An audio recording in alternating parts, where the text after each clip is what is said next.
Hi besties, hi bunnies. Coffee's cold, truce brewing, let's hit the road. Just Machado wheel in hand, time to unfold. Early light breaks, coffee chilling in my grip. Hi besties, hi bunnies, join the trip. Cruising mass highway, spilling secrets for hours. 1 to 3 deep, no holds barred, owning our power. Squad's got my back, riding waves through the storm. Besties and bunnies, keeping it warm. Got that wild spark, singing random and free. Keeping the vibe alive, just you and me. Trolls creeping in, haters twisting the feet. Weak shots flying, but they can't plant the seed. Jabbing in my style, my fire, my rise. Obsessed in the shadows, watching with jealous eyes. Drama stirrers calling drift, but facts don't lie. While y'all fume, my lights touching the sky. Reddit ghosts lurking, basement critique so low. Keep throwing shade, watch this bunny glow. Meow, meow, meow, meow, meow, meow, meow. Hey. Meow, meow, meow, meow, feel it now. Bunny. Just Machado show, chasing down the real. Besties and bunnies got that unbreakable seal. Meow, meow, meow, meow, trolls fade away. Truth in the air, lighting up the day. After dark or dawn's first gleam, we claim the throne. Just as rolling, meow, if you're in the zone. Meow. Love to my besties trolls. See your truth awaits. Just Machado show. Buckle up. Meow meow meow meow meow meow meow meow meow meow meow. Feel it now. Meow meow meow meow meow meow meow meow meow meow meow. Feel it now. Meow meow meow meow meow meow meow meow meow. Feel it now. Meow meow meow meow meow meow meow meow meow. Bunnies.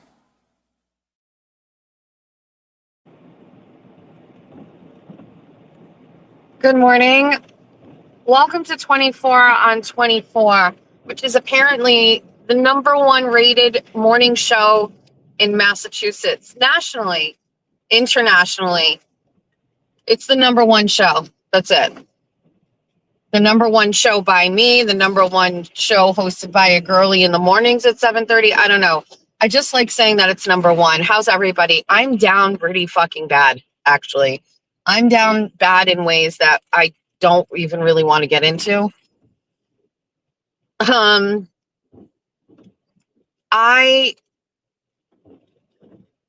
Listen, I don't really care if people understand this or not. The days after Bunny After Dark are a recovery day for me. I have a regular day and I am #1. I'm up late, which I don't normally do. I put on a show that's usually 3 to 4 hours long, which requires sitting there and being present and on all that time. And it is physically and mentally exhausting. I don't really care if people understand it. And if people say I'm a pussy, I don't really care. I can't tell you anything other than the facts that it is just, I'm exhausted on Thursdays. And then I have this dumb deposition, which I'm saying is dumb only today. I've been hyped about this thing for the longest of times. But now today, it's Thursday morning after a show, and I tried to get out of it mentally. First thing I did was I was supposed to be on the K-Zone this morning with Phil. I woke up and I texted him and I was like, I bit off more than I could chew. I cannot be a good radio guest this morning. And Phil just deals with my shit every fucking time, whether I forget to call in or I cancel or I'm not available for months on end. He's just like, whatever you need, queen. It's like, he's my work husband, technically, because he just like allows me to live my life. And so I texted Phil and I was like, I can't, right? That bought me a little bit more sleep. Because I got up, I brushed my teeth. I have last night's makeup on. I'm not even going to lie. I have last night's makeup on. I used a little bit of soft soap this morning, cleaned up under my eyes, brushed out my hair because we can't do anything to the hair anyway. Already knew what I was wearing. One part of it was on the floor. And then I crawled back into bed and then tried to decide if I was going to cancel. I could come up with any excuse. I could say, I hit my head last night and I got to go do concussion protocol. I could say one of my kids is sick. I could have done anything. I just want to let you know I was first subpoenaed for this in June of last year. And every fucking time it has been scheduled, somebody has canceled. It's been canceled like 7 times. I'm not kidding you. I canceled it one time because it was scheduled on a day where Aiden had court, which had not been scheduled. And I was like, I'm not fucking missing a court hearing for this. So I canceled. But every other time they've rescheduled it. And I also kind of felt like they were doing it on purpose because it was mostly the other attorneys. And I was just like, what the fuck? So I thought if I canceled this morning, good, they deserve it. Let everybody be ready. And then let me fucking say no. I'm tired. I'm just a baby.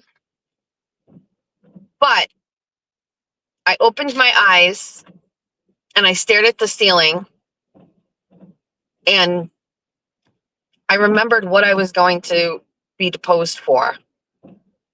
And it motivated me to get up.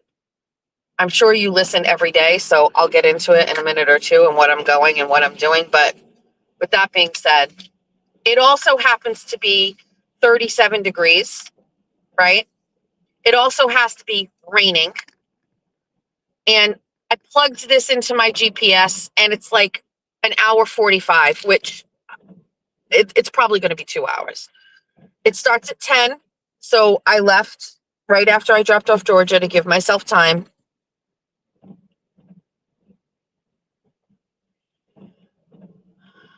But I asked Jeffrey to get gas last night in the truck on his way either to or from his lesson, and he put like $5 gas in this car. It's got one line, so I've got to stop and get gas. I normally would have a society coffee in the morning. That's my comfort beverage, but that would make me have tummy issues. So now I have a Red Bull, but a Red Bull I can't drink alone. I need to have something with it to eat. Generally, like a hash brown from Dunkin' will work. So nothing that's gonna be filling, but the stomach can't just fucking raw dog a Red Bull, essentially. It needs something in there floating around so the acid doesn't eat away at my fucking stomach. What's beeping? This is on Do Not Disturb. What is it? Is it this one? This is an email. I swear to God, if on my way here I get an email telling me that this is over. I don't like driving far distances by myself, as you know, which is why I torture you all and do a live stream. But when I do my live streams, I can't listen to music. So it's either listen to music by myself, scary, or live stream with you, but no music. I would like the best of both worlds. Get the best of both worlds. I am currently stuck behind what looks like to be an elementary school bus in Dayton or Berkeley. It stops every 5 feet.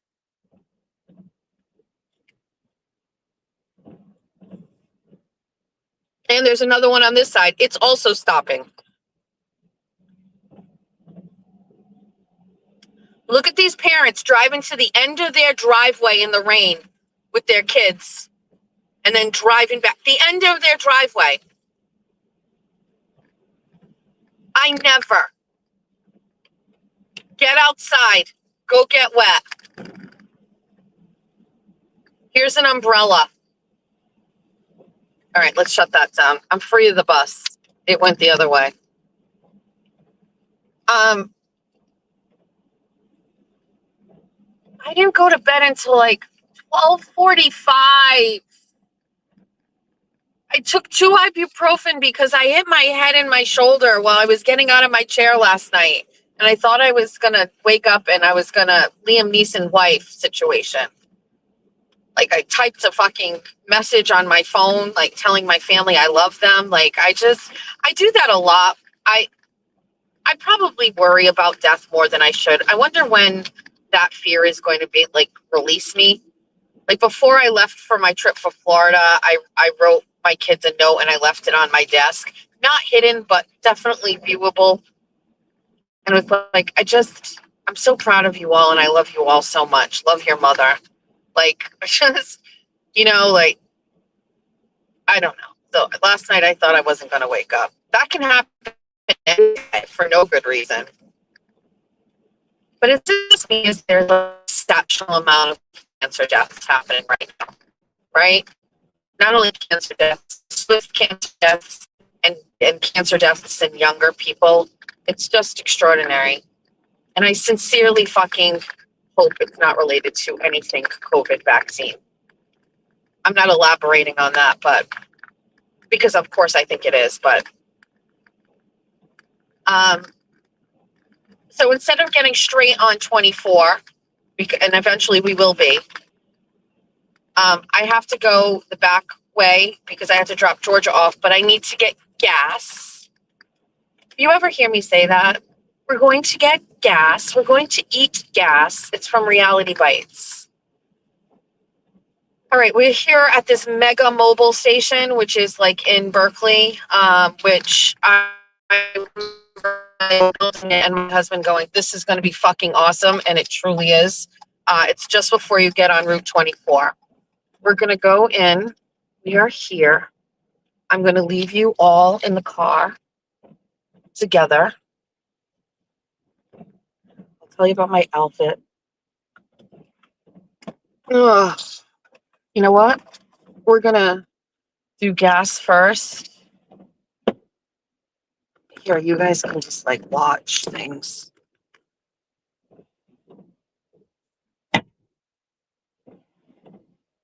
Shut that off for you. You can people watch. I'm going to get gas. And then we're going to go through the drive-thru and we're going to get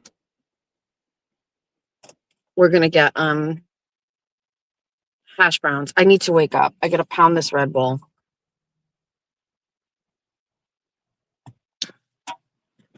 I'll be right back. Talk amongst yourselves.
Listen, that was the fastest $40 pump of all time.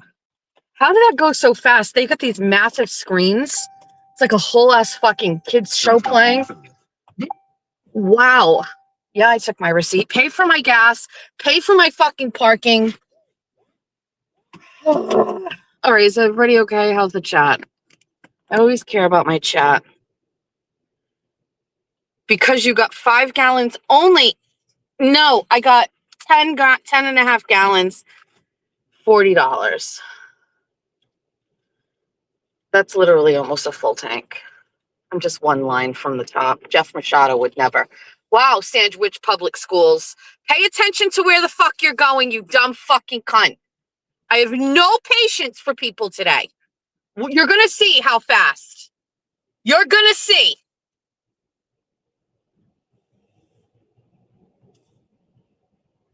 Prices went up. I don't care. Last night I tried to put on a Cartman costume. I thought it could be easy. I thought I could do it. I thought I could just slip it on. Not so much. Not so much. I am interested in putting on. Hold on. I gotta order. What do I want? I don't want anything here, actually. Okay. Nothing here is appealing to me.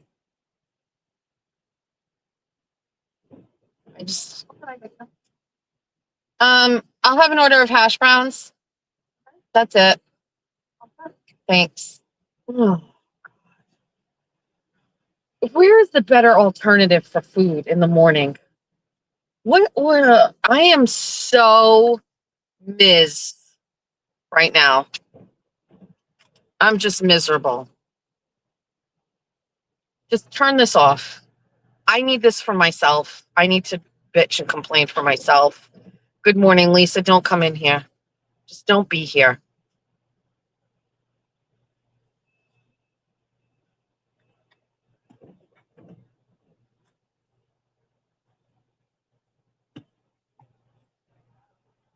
Oh, wait. They don't have a plain croissant. Did I take Tylenol this morning? I took 2 Tylenol last night before bed, 2 when I woke up at 5:15 this morning, and I have the whole fucking thing.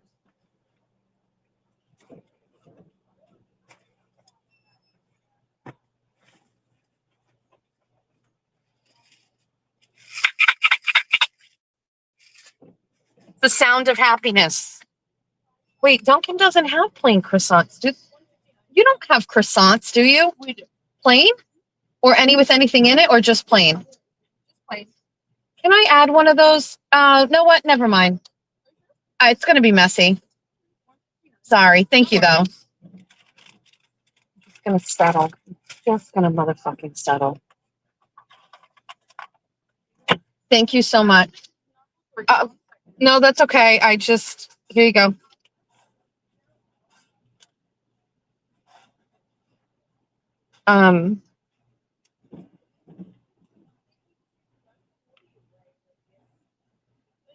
Thank you. Thank you, you too. I literally just handed her the wrong fucking card. If I don't get this Red Bull in my system, she's like, yeah, that's my expired card. Actually, let me just take that out of here and put that somewhere else before I make that mistake again. Okay. All right. Okay. I don't want to do this. I don't want to be here. I don't want to do this anymore. I don't want to give a reason why. I don't know. I don't want to do it. I don't want to drive. I don't want to go to Boston right now. It's Thursday and it's fucking cold and raining. I'm tired. My neck hurts. I'm sorry. This isn't going to be fun for you. I hope I can turn this around. I hope. It's not looking good.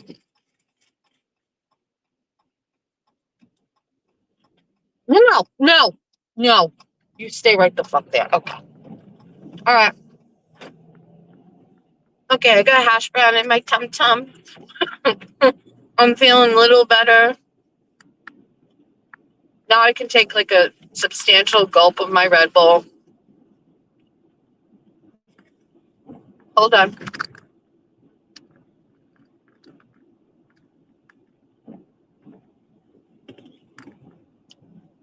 Okay, I feel better. Cheech just offered for me to come scissor with her instead. Cheech, as attractive and oddly exciting as that sounds, I have a deposition that I must deal with. All right, we're getting on 24 on 24. Hold the thought. Yowzer's probably on 24 right now, actually. He was leaving the same time as me. It's not that I was hangry, it's that society's great for my stomach. It's just not great for my, I'm not even gonna, we're going to not hold back on any of the things. So first of all, when I started my menopause journey that nobody informed me was happening and it just showed up out of nowhere, there were signs. So if you haven't gone through menopause yet, let me tell you the very first, let's just go. The very first sign of menopause that I didn't know was menopause, my texture changed. I talked about this. The texture of my hair changed. I was in the shower. My hair has always been the same. I've also never been plagued with like a change in my hair through my pregnancies other than it gets beautiful.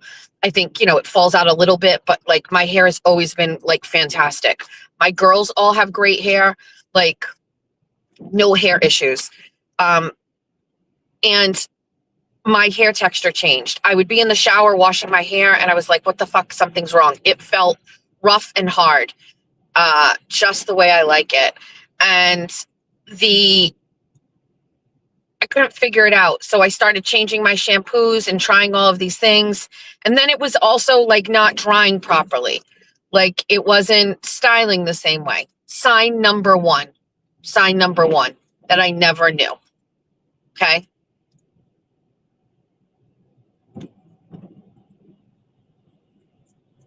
Sign number two that got mixed up with all of my other things was sheer fatigue. I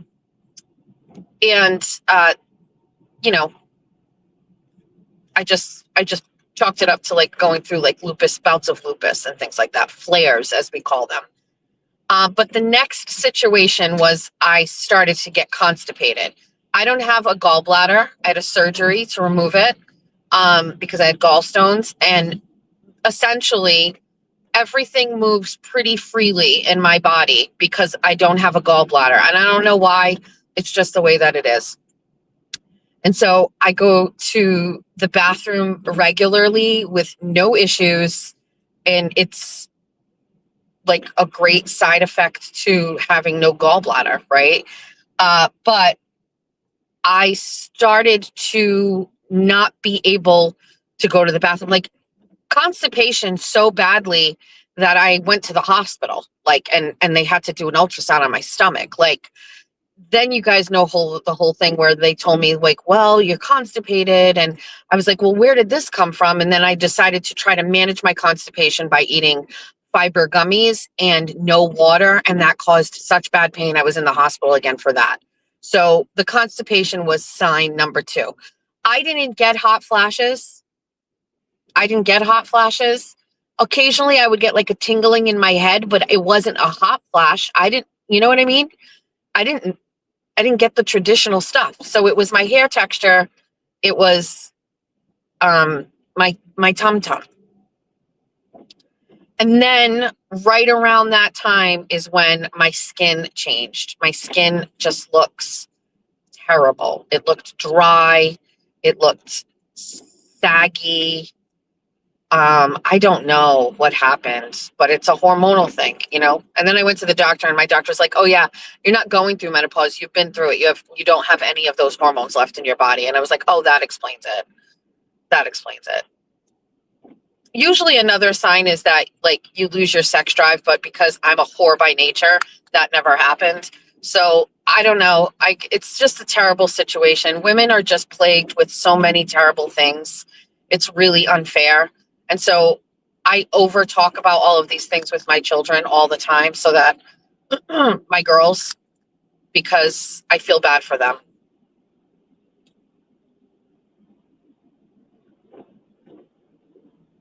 I don't know. The best thing that ever happened to me in retrospect is that I had a hysterectomy. and left one ovary in because it stopped me from getting my period, but I didn't go into menopause yet because I still had my ovary, and I was spared a period for like the last, 8 years of my life, which is a gift. You know, because as a woman, you spend literally your whole fucking life like hoping to not get pregnant when you don't want to get pregnant. And then I didn't have to worry about that anymore. It was great. So anyway, back to whole, you didn't ask for this, but we're in traffic on 24. Welcome to 24 on 24, where we just fucking have to just deal with bullshit.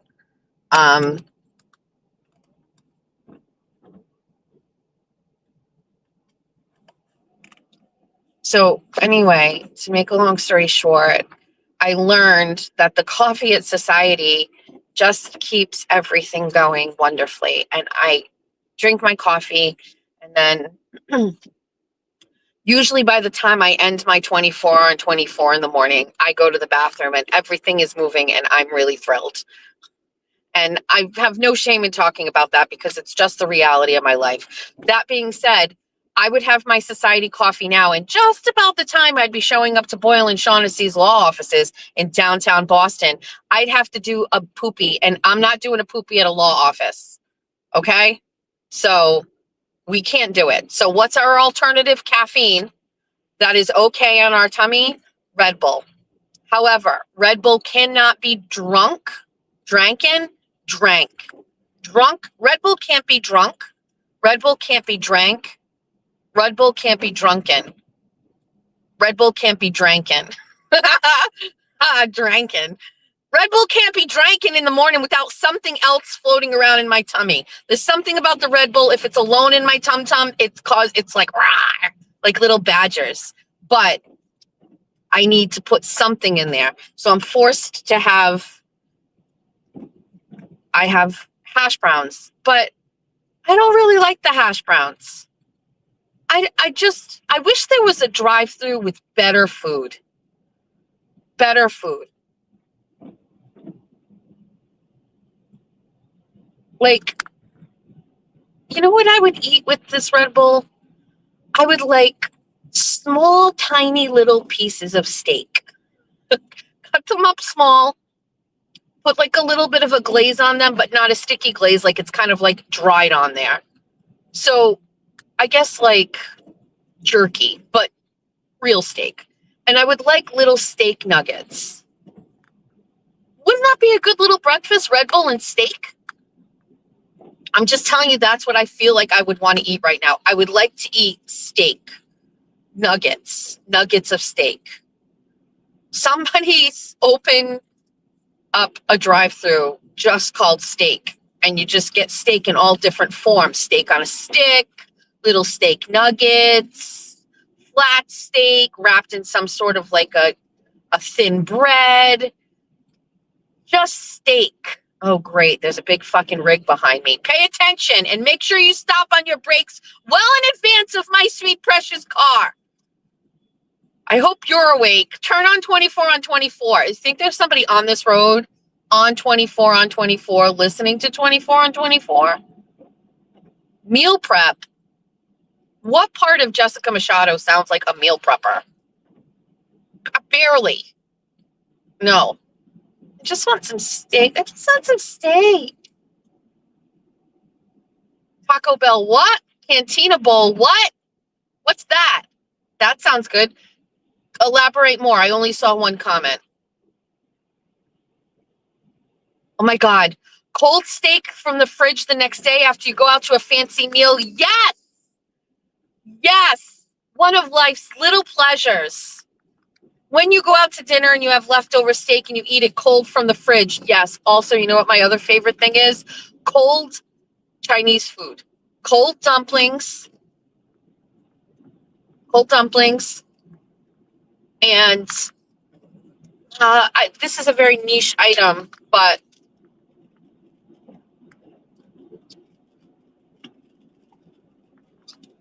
there's a thing called Peking dumplings at a restaurant in Somerset at China Lake. and they have like a red spicy sauce on them. Those are good cold. Also good cold, wontons. There's something about the meat in the wontons cold. Listen, here's how I eat wontons cold the next day. I stand at the refrigerator. I go into the carton. I get a wonton. I break off the big extra flaky parts and I hand them to my dogs. And then I just eat the center of the wonton cold. That's what I do.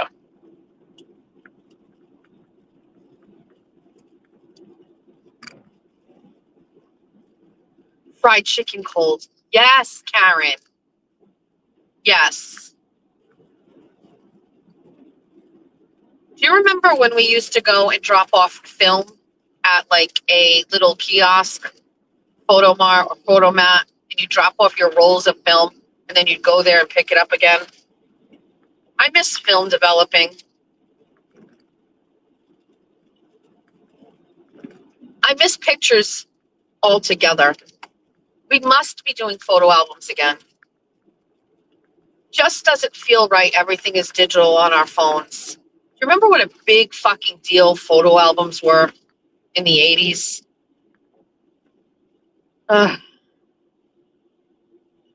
Squarehead just said revenge is best cold. Got that right. Like today, for example. So let's get into that. I've already talked about this, but I'm going on a trip in a shiny rocket ship soaring through the sky, little Einsteins. I'm going to be deposed in a case where a local attorney is suing one of my nemesis, Holly McNamara, for defamation because she posted that he was a twice disbarred attorney. And it affected his reputation. And he doesn't fuck around, so he's suing her ass. Anyway, I am hoping somebody, whether it's her attorney or my attorney, asks me questions about how Holly McNamara ruined my reputation. If they don't, it's fine. Maybe if I could just stick to facts about the case, it's fine. But if somebody wants to ask me, have you ever seen Holly McNamara do this kind of behavior before? Yes, I have. Yes, I have. Cheryl Pimentel-Costa is in the chat. Good morning, Somerset Queen. Cheryl Pimentel-Costa and her husband are two people who were affected by Holly McNamara saying terrible fucking things about me, and they straight up believed everything she said. Get this bitch on the stand to testify, because I suspect she would lay down a fucking clinic. I will share this story because I know some people are new here. If you've already heard it before, roll your eyes. Don't type, you know what? Put the eye roll emoji if you've already heard this. Back in 2020, I was running for school committee, and there was a big effort to stop me from getting elected. There was a whole fucking operation behind the scenes of people that were doing anything they could to stop me from getting elected. I know this because one of the people who was a part of that group confided in me and told me. They felt guilty and wanted me to have a heads up of what was happening. Thank you, Andy. So, oops. There was a time where if I heard a cop like that, I would think they're coming for me. But we've evolved. We've matured. So, anyway, I had to go to court for a thing, okay, for a restraining order. And one day, a girl that was trying to get the restraining order against me, her attorney submitted a packet of evidence that I got first thing in the morning, okay, just before court. And we have an opportunity to review it all. So I'm on my dining room table, and Erin is there and Jeff is there. And I'm defending myself. I've never been to court before. Nobody's ever gotten a restraining order against me. I've never committed a crime. I've never had any of these things. And I'm like an idiot sitting at my dining room table, and I get an email from an attorney, Julie Lynch, and it says, please see the attached exhibits. I don't even have exhibits because I don't even know how to do this. And so I open up the exhibits, and looking back, God damn it, Like, there are so many things in there that I would have been like, objection. Somebody else's post that I happen to be friends with on Facebook about somebody is not me co-signing that just because I'm friends. And they said that. She literally put up a post about someone I don't even really know and was like, oh, Jess Machado knows this person. And then that was entered into evidence. I would never, ever let that happen now. I know better. Anyway, we're looking through the evidence and it's like just a bunch of, and yes, there were posts of mine, 100%, but Facebook posts nonetheless, like that's not harassment. So we get all the way to the end, and in the exhibits was a letter. And I mean, in real time, we didn't know what we were looking at, but the letter was written anonymously. So this is a piece of evidence. The letter is written anonymously, and it's written from someone who knew our fire chief. Our fire chief's name was Scott Jepson. And the year before, Scott Jepson killed himself, shot himself in his home, in his bedroom. And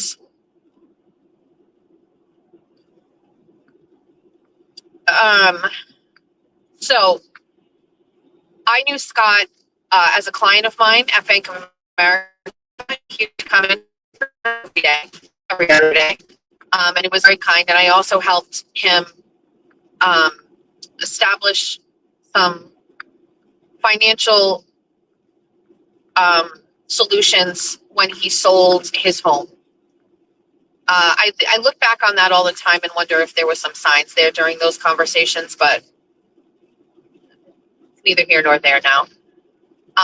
And Scott was always very kind to me. I did not know Scott outside of the bank. I never interacted with him in public. I didn't know anybody that knew Scott. It was just somebody that I happened to know from the bank who was the chief of police. I mean, the chief of the fire department. Unbelievably kind person. Always so sweet. And I always had a really great rapport with him when we sat together, which was frequently, actually.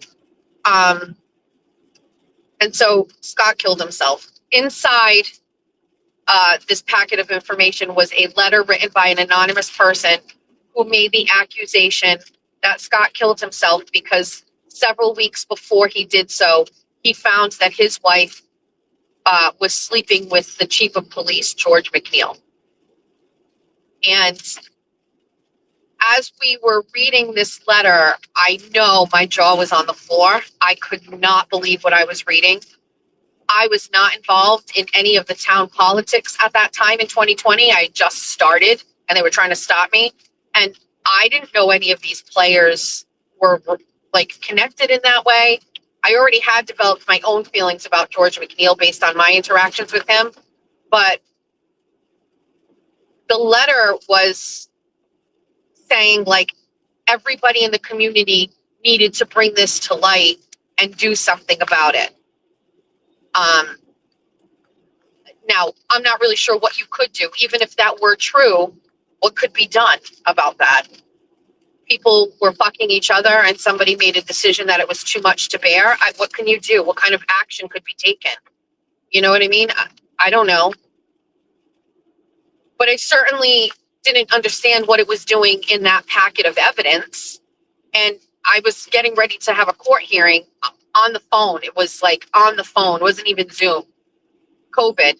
So this was June of 2020. They hadn't even really started using Zooms. It was just a fucking phone call.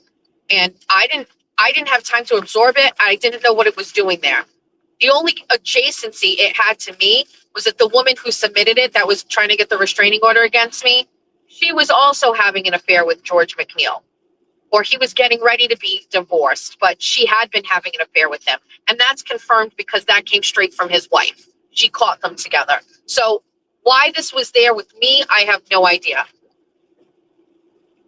During the hearing,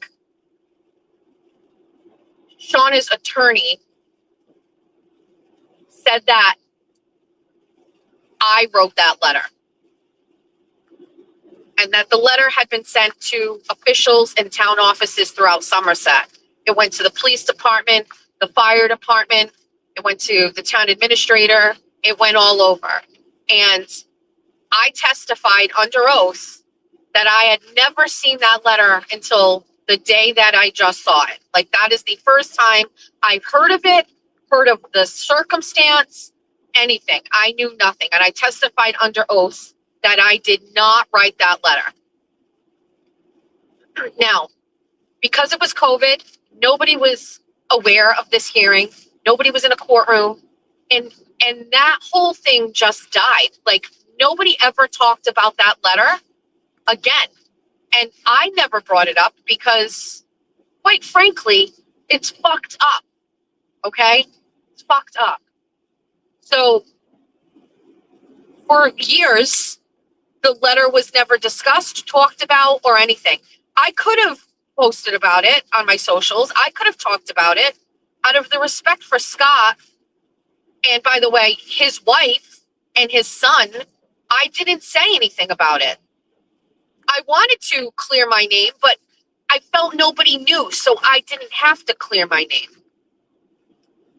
So, fast forward to last year, just before the Karen Reed hearing, just before the April election in town, Holly McNamara is trying to get this guy elected to selectman. And my friend, Todd Costa, who was the former chief of police after George McNeil, who had since been retired, is running. And we're running him to be the next selectman. And they put a guy by the name of Tommy Mello, who is a cop, retired, but he does like details, up against Todd Costa, right? Tommy Mello literally is sleeping his way through every police detail he's on. And when he was running for office, he did not understand any of the questions that were asked of him. They literally picked him to put him up because it was a cop against a cop. It was a phenomenal strategy. It didn't even matter that Tommy Mello was a fucking idiot and didn't know what he was doing. He was known in the community. He was a cop. And when people were faced with, do I vote for this cop or that cop? It didn't matter to them. That this is just the way voters are. And it was a very, very close election, which is very difficult for Todd to swallow because Todd is so much more bright than Tommy Mello is. And he is a wonderful selectman who is very involved. And Tommy Mello would have never been that. But it's crazy to think that people just were like, one's a cop, I'll just vote for. I vote for Tommy Mello because he coached my kids' basketball. You know what I mean? And Todd won only by 7 votes, which is fucking nuts. But we pulled off the win no matter what. But just prior to the election, Holly McNamara comes out of fucking Facebook hiding and she starts posting tons of fucking propaganda to fucking discredit Todd and to try to swing the vote. And as much as I don't like to admit that she has influence, she does. People see her shit. Whether they believe it or not, I'm not really sure. So she's posting shit and it's getting nasty or whatever. And out of the fucking blue, she posts about the letter. And she posts that I wrote the letter and that it was disrespectful to Scott Jepson's memory and to his wife. And his wife gets in the comment section and she's shitting all over me. And so I will never forget the day that this happened. It was the day of the Karen Reed fundraiser in Fall River. It also happened to be my anniversary, okay? And funeral lady bought me a ticket to go to the Karen Reed fundraiser in Fall River at the Eagle. And I asked Jeff if we could go and make an appearance. And I usually don't do that, but because it was local and because it was getting ready for the trial, I thought it would be good to go. So I said yes. And then Jeff and I were going to go out for dinner after that and probably to the Casino for our anniversary.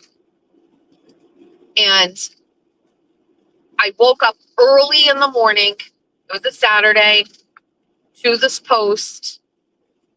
And I was so fucking devastated that this lie was being fucking pushed out by Holly, that I was responsible for this letter. I'm not kidding. I cried harder, like heavy, sobbing, hyperventilating, crying that morning. And Jeff came upstairs and he's like, you got to get out of bed. And I was like, how is it that she can just say this? She said I admitted to it under oath. Like, how is it she can just lie? And like, how does she get away? How can she just fucking lie? You know? And so I messaged a firefighter. His name is Bob Durrett. And he used to be married to Julia's cousin on Ron's side of the family. And I know Rob. And I messaged him and I was like, Rob, I did not write this. And he like had like a very like generic approach to it. He's like, elections, we're saying, I said, no, I don't care about the fucking election. I care about this rumor that I wrote this letter and that I sent it out. I didn't fucking write this letter. And he didn't really seem to fucking care that I was saying that. And I just got so fucking upset over it that I went to the police station. I showed up at the police station Saturday morning and I was like, this isn't true. What can I do to stop this person from saying this? Like, what the fuck? And I guess I was pretty distraught. They called in another guy and they were like, there's nothing that we can do. Like, there's nothing we can do about this. And I didn't even want to be seen in public. I didn't go to the Karen Reed fundraiser. I didn't go out for my anniversary.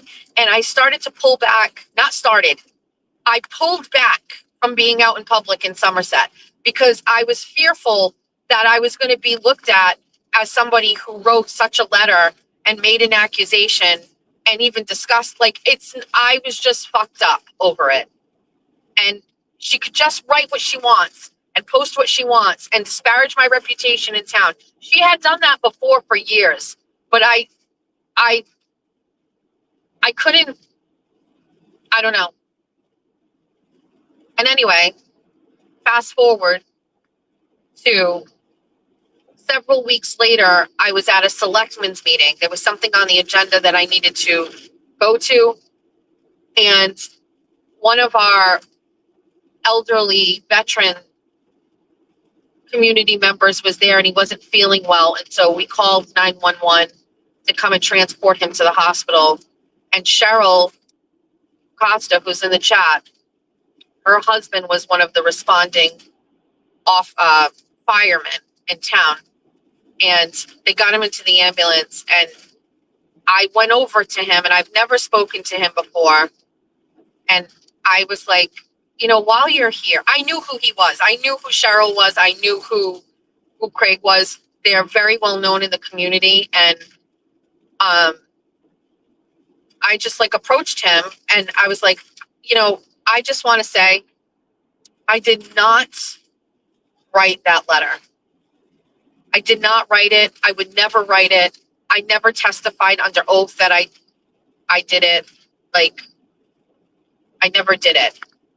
And he was very kind to me when I was talking to him.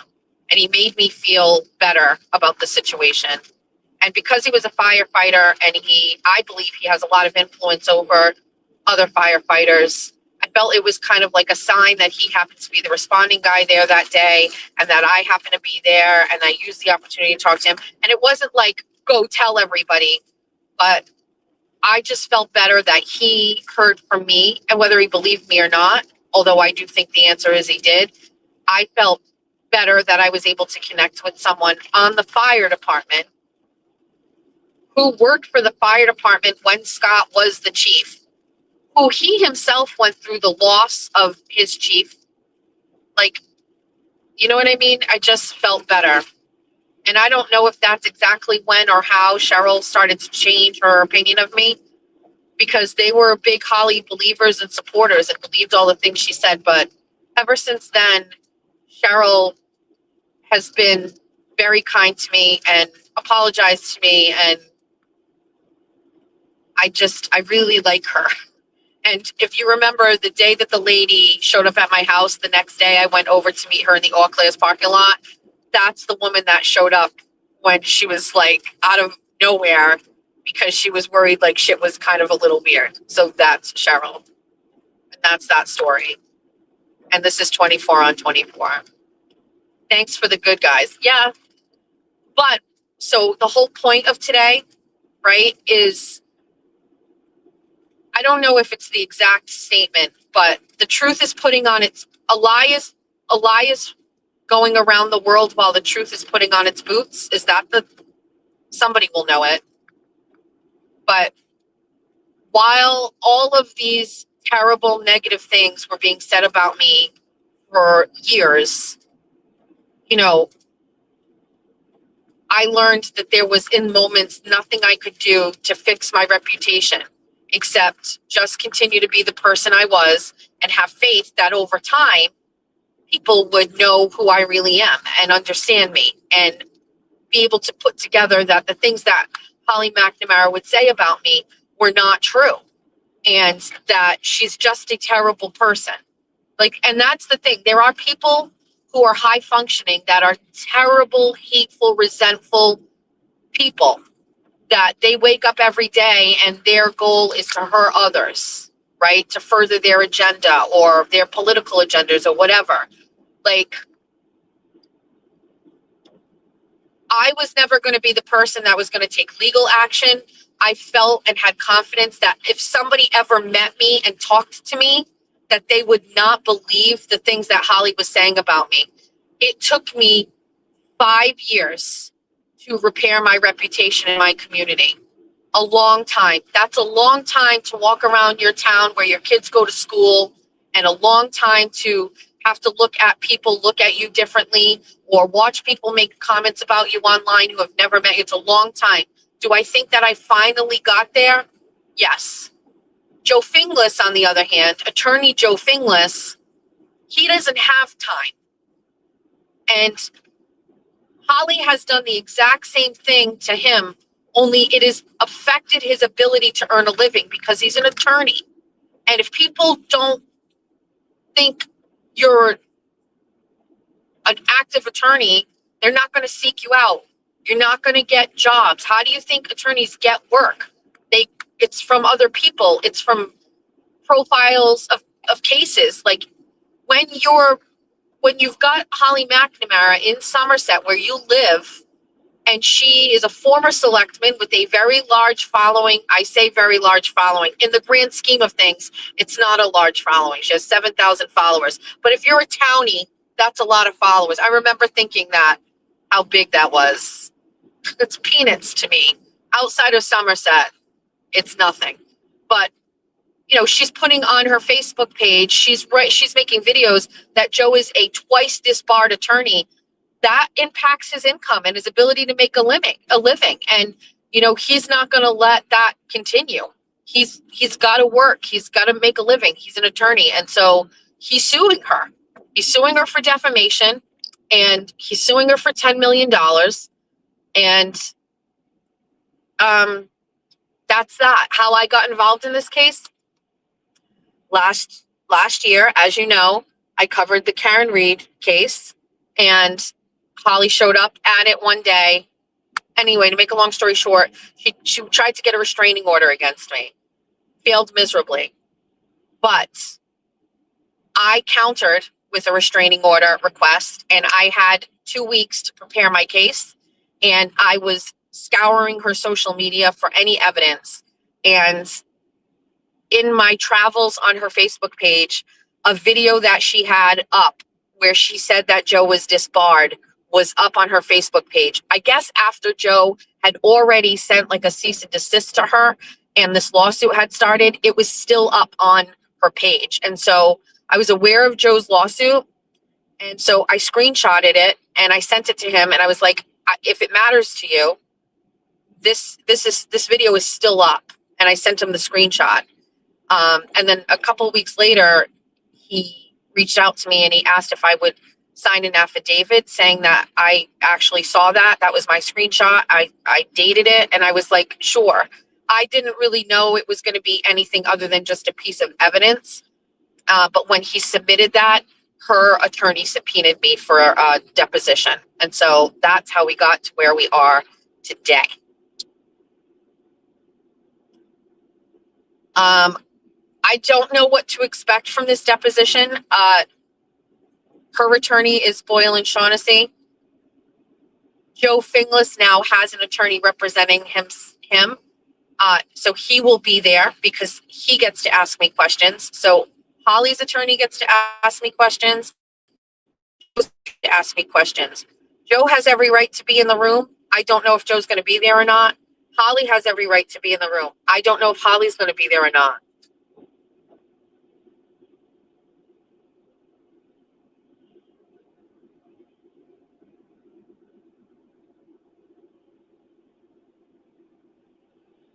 Why would her team depose me? I really don't know. Like I said, I thought that this was just simply me sending him a screenshot and just being like, hey, I know you may need this. I'm shocked that I was subpoenaed. I'm not sure. I hope it's video recorded. Any opportunity where I can go under oath and tell my truth about this woman and what I experienced, if I get to do that, probably not. Listen, I personally look at it like this could be, they're calling me up here. It's going to take me 2 hours to get there. It's going to take a whole day, really, in my whole life. And they're going to depose me for 5 minutes. Okay. Like maybe they're just fucking with me. I don't really care. I don't care. I don't mind. Anybody that is trying to fight Holly and has had their reputation ruined from her, I understand. I sympathize. I've been there. I should have sued her myself. But with that being said, let's pretend that this is going to be like a moment in the spotlight for me. Let me talk to you about my outfit. I have on a pair of jeans, but they're dressy jeans. So they're cropped and wide at the bottom, like a flare, but like, no, not even flare, because they're short. You see my ankles. And then they have a thick band at the bottom, so they're dressy. And they're a light wash. I have on a superb tank top from Old Navy that I got from Mycations. It's like a butter soft, tight tank top. It's cream. It's a good scoop and it's ribbed, soft ribbing. I don't even know how to explain it. I got it in 3 colors. I got it in black, gray, and cream. I have that on. I have a great black belt with a gold buckle, great gold earrings, my heart necklace, my wedding rings, and then I have on my black blazer, the one with the gold buttons that I've worn to a couple of events. I wore it to trials and political events. I have that on. Currently, I have on sneakers, but I have an open-toed nude heel that I can throw on. I just didn't want to drive in it. Last night's makeup, last night's hair, a Red Bull, and some hash browns. I also brought my baseball cap because that might be a vibe too. Someone stopped me from walking in the room and going up like, what's up, whores? Like, I'm under no obligation to be like sophisticated, right? Great. We just passed the split and now we're in the worst part of this where I got to get all the way over to the left. It's exactly this moment where I always go, I miss Meowser. Yeah, it's a good little platform heel. I just hate this. I hate this traffic. I hate this driving. I never pray that I'll know how to drive. I pray that everybody else knows how to drive. I hope that there are experienced individuals on the road this morning. Yeah, this is a great scoop. It's wonderful, actually.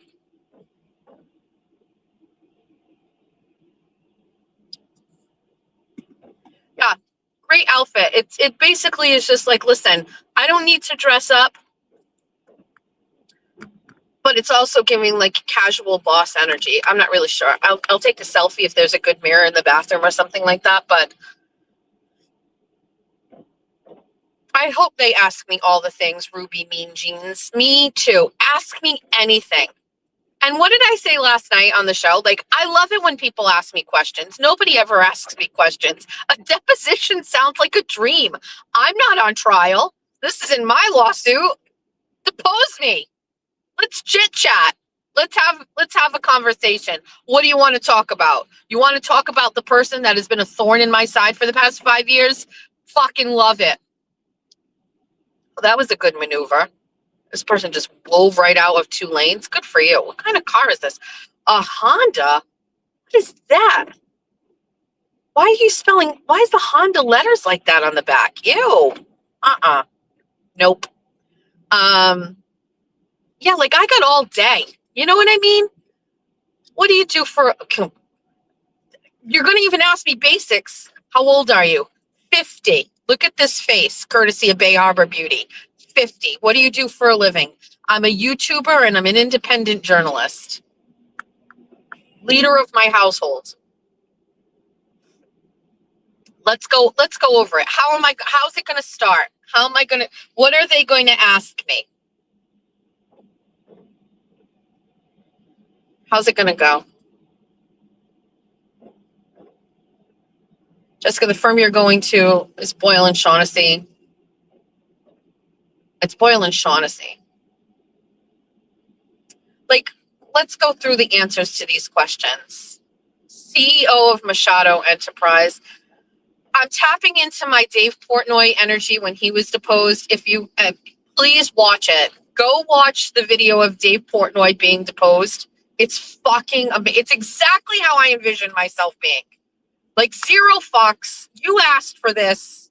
Good luck. More maneuvering in and out of lanes. That's diabolical. Say your name and spell your last name. Jessica Bunny Machado. Jessica Bunny Machado. Machado.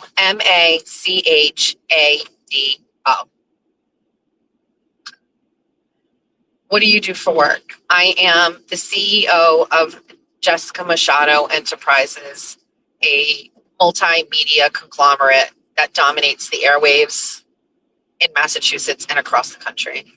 What are you most well known for? I got the first written interview with a Karen Reed juror, Paula Prado. It was featured on Court TV.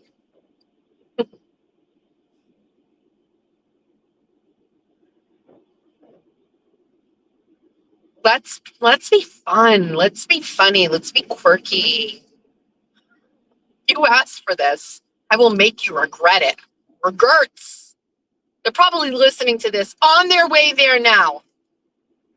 Oh, you guys, off to my right is where we parked our car when we went on vacations. I want to go on another vacations. They will ask you if you've ever been charged with anything.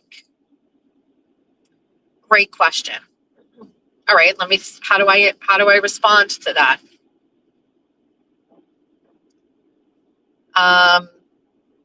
Yes, in 2022, 2021, I can't recall, I was charged with violation of a restraining order. Less is more there. Let them elaborate.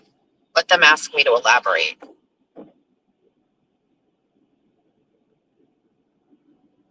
I mean, that was with Holly McNamara's best friend. Hopefully, Joe Finglas's attorney will ask these questions. Will I be cross-examined? They won't ask you anything they already know the answer to. Right.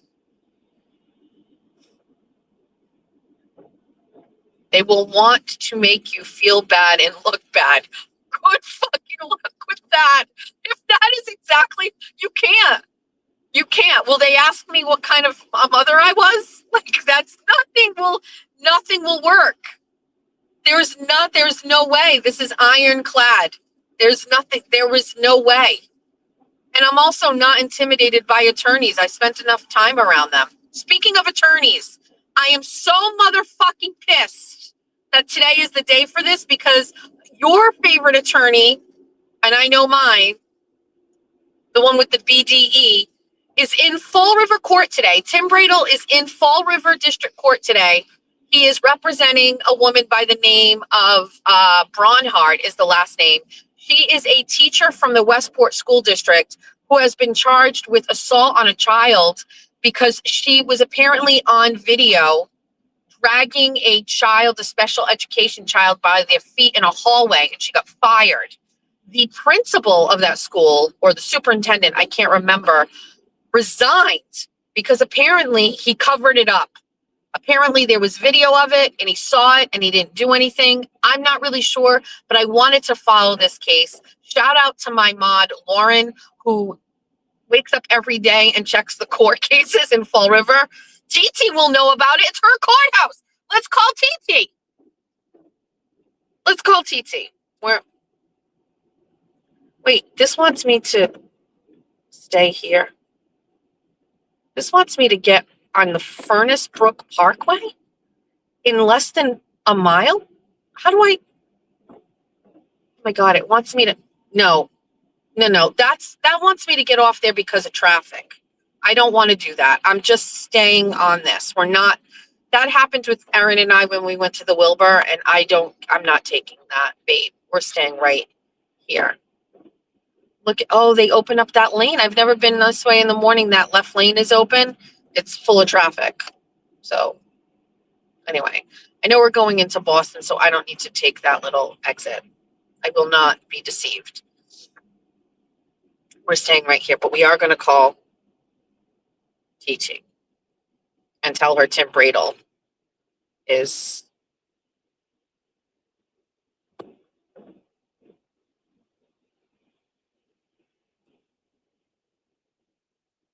somebody called my phone at 2:00 in the morning, a 617 number.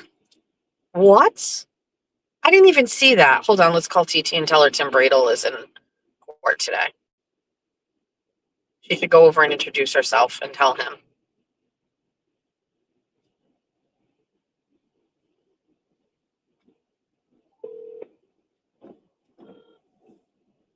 Hello. Hey, you're in court today? No, I'm in my office. Oh, Attorney Tim Bradle is there today.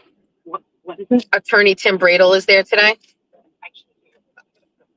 Attorney Bradle is there today. I don't know who Bradle is. He represented Kelsey. It's Aiden's attorney. Oh, okay. He's representing Amy Bronhard. For what? Is it Amy or her? Is it Amy? It's the teacher from the Westport schools that got fired for dragging the kid. That's being heard today at your courthouse. Oh, is she getting arraigned? Yes. Oh. I'm driving. I'm getting deposed today. Why? Holly's case with Joe Finglas, Attorney Finglas. So I'm in traffic on the way to Boston, but Lauren messaged me this morning and said Tim was going to be in court today because Bronhard's getting arraigned. I would never be in courtroom one, so I don't get to see that stuff anymore. But let me check the calendar. What? I don't know what it was for though. As a witness? Bethany Bronhard.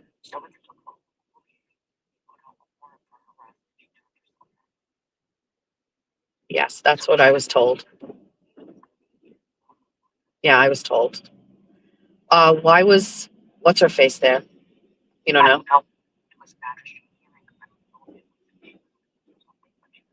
Interesting. All right, I'm going to go because I'm live. Nobody can hear you, but I'm live. Did you see my text? No. What? I go and get my folders and I look at one of my probationers for the next 6 months. Who? No.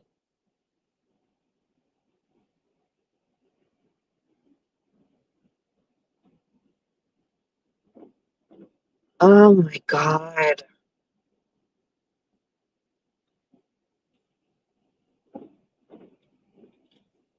I don't know. Maybe you should. No. Yeah. Right.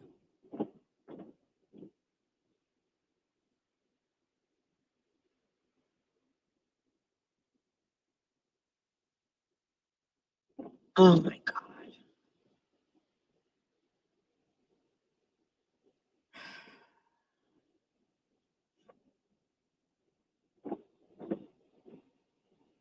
I would. Yeah. Right. No, he would. He would definitely. Yeah. Yeah. All right. Oh, he'll recognize you if he sees you. Oh, right. Okay. All right. Bye. Um, who was this who's this phone number that called me at 2 o'clock in the morning? I obviously never heard it. 2:12 a.m. 617-543-1306. Do I have any text messages? Some oh, somebody texted me and said this is the boner salad person.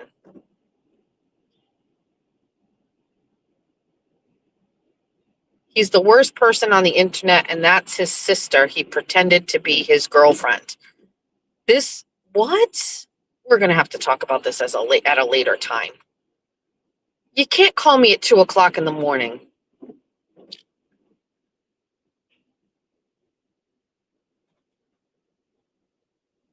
I need to respond to a text message right now. I'm going to do it verbally.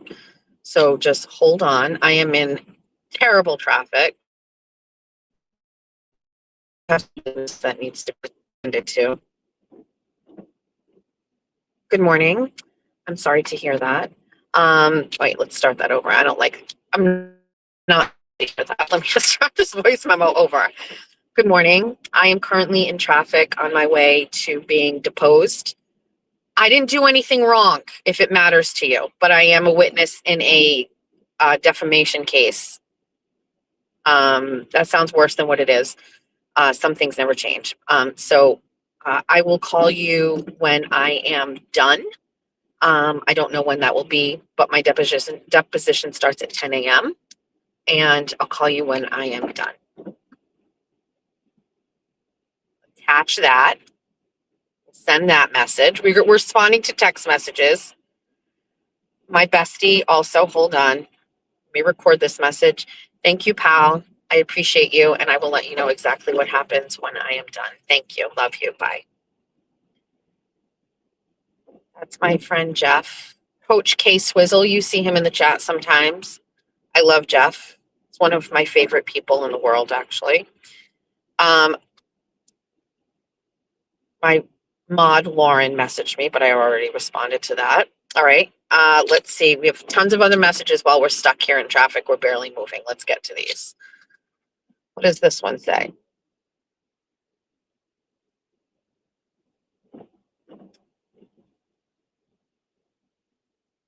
State Representative Justin Thurber will be on WBSM today at 9 a.m.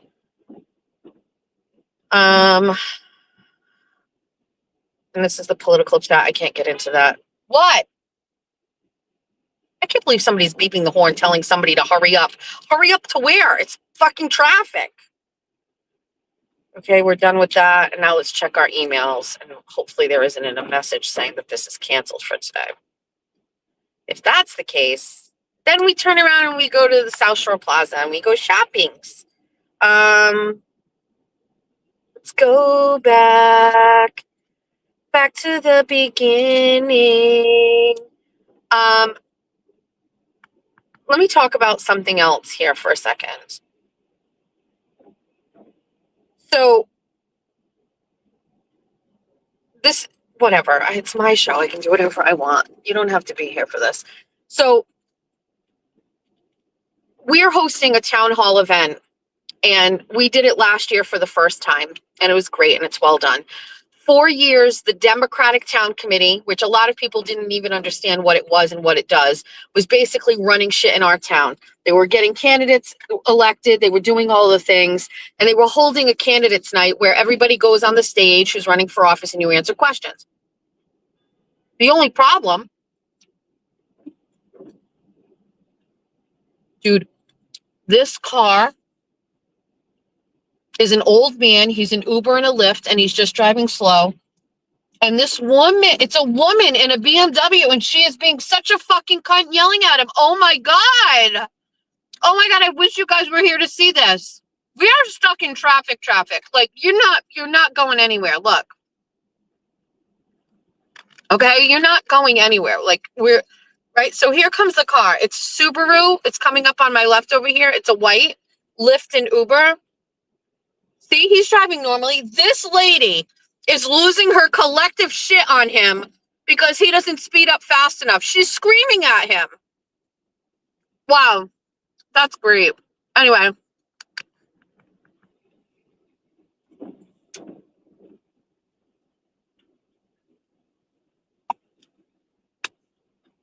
So we're doing our town hall event last year. And because the Democrats have done it, but it sucks. It's done terribly. I hate it. It's not great. And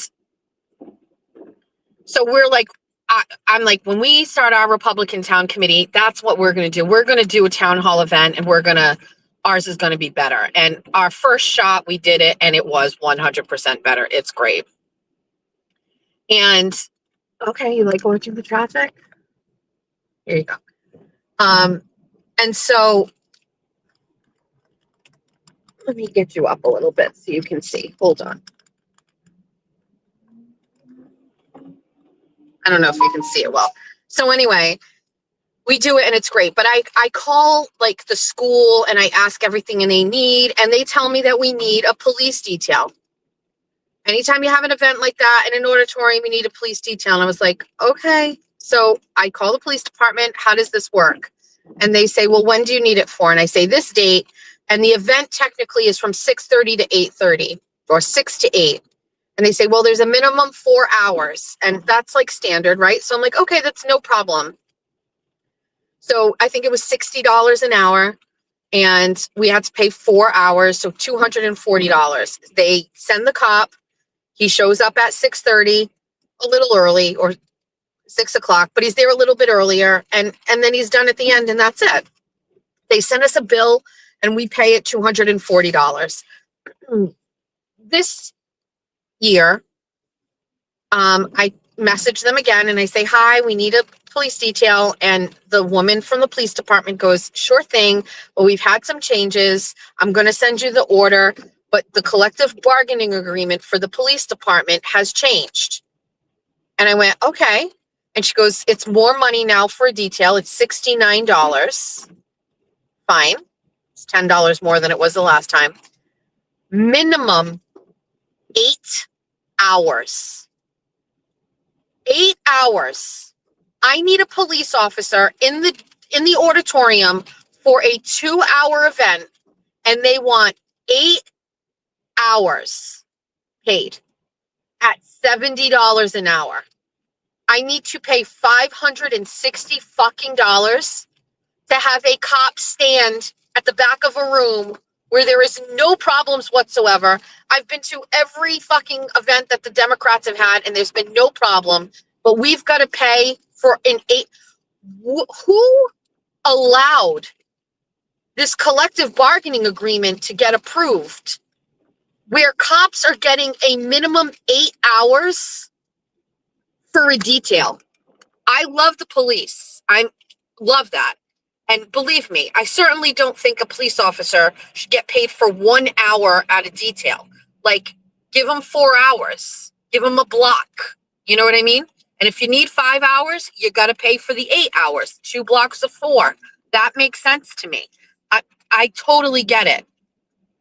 But somehow, somewhere in the past year, it has gone from 4 to 8.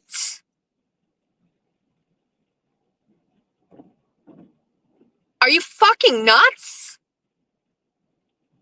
So that's a private detail. If you want to do it for the town, if the town needs one, it's different. So I think they pay a little less, and I think it's less hours. I think it's 4, whatever. But for a regular citizen who would like to hire a police detail, we should, of all people, a private, you should not, this is why, like I explained to you, my husband does,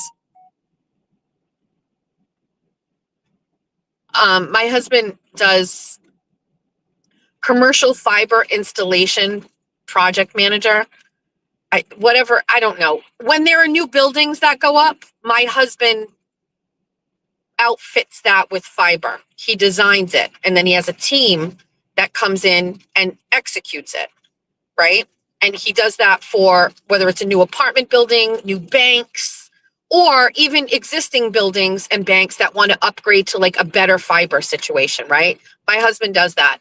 But many times, I would say maybe 50% of the time, he has to do construction on a road. And he has a team that goes and does the digging and all of these things. But my husband also has to, he prices this all out. And whenever he is required to do a police detail, he talks about like how much that adds to the cost of each of these jobs. And I never really thought twice about it. Like, well, that's just how it goes. You know, you got big companies that are coming in and they want to do business and blah, blah, blah, blah, blah. But for a regular person, so think about it like this, like, say you are a woman and you're going through a domestic violence situation and you want to leave your home, but you don't want to go back and get your stuff. You've got to hire a police officer.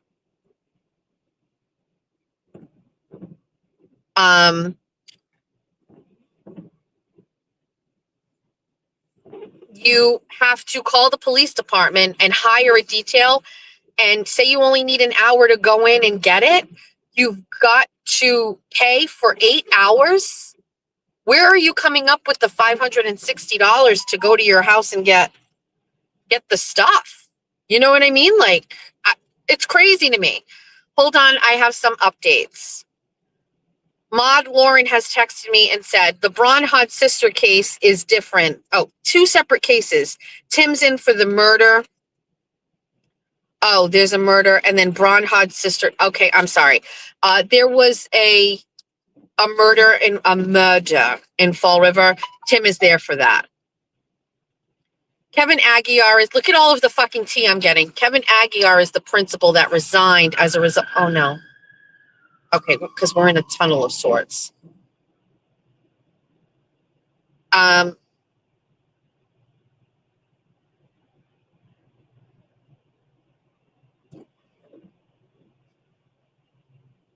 on a second.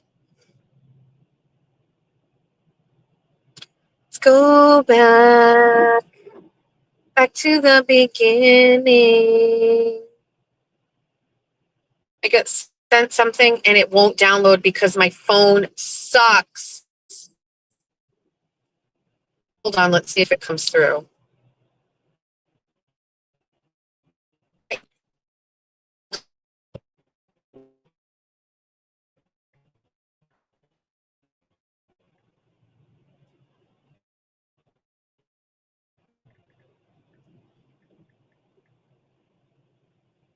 Right. So anyway, fast forward. So Monday night, the Democrats host their event at the high school, and guess what they don't have? They don't have a police detail. And so I mention it, and somebody says that they didn't have a police detail last year either, that just the police officer like on duty in that sector was, I don't know. Anyway.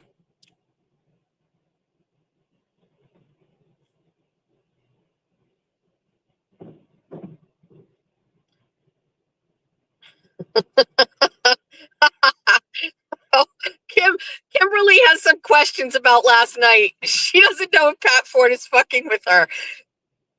Good morning, Kimberly. I am on my live on 24 and 24 because I just have a small little court deposition I've got to participate in today as a witness.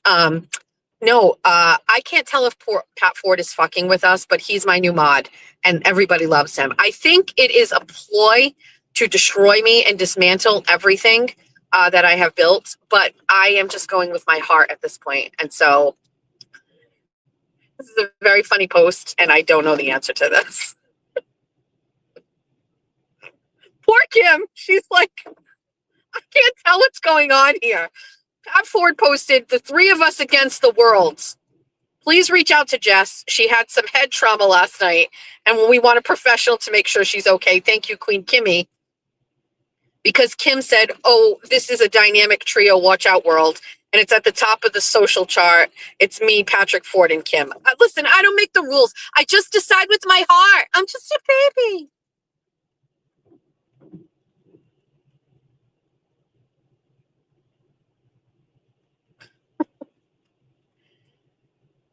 Don't worry. It's not a political case whatsoever. An attorney that is in my town is suing someone for defamation, and I was subpoenaed to be a witness because I loosely involved. But as always, it never really has anything to do with me. I just get to go and look pretty and talk. My favorite thing to do. People have questions. All right, so there's that. God, this traffic is torture. Torture. Everybody's like, don't trust Pat Ford. If I had a dollar for every single solitary text message I got from someone who was like, don't trust Pat Ford, I'd be rich.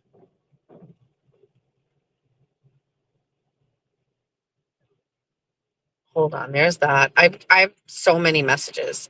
Good luck today. Give them full bunny. Thank you.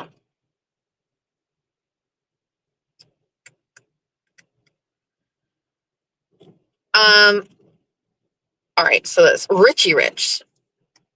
Since Pat Ford is not here, let's talk about him behind his back. The chat can do whatever we want.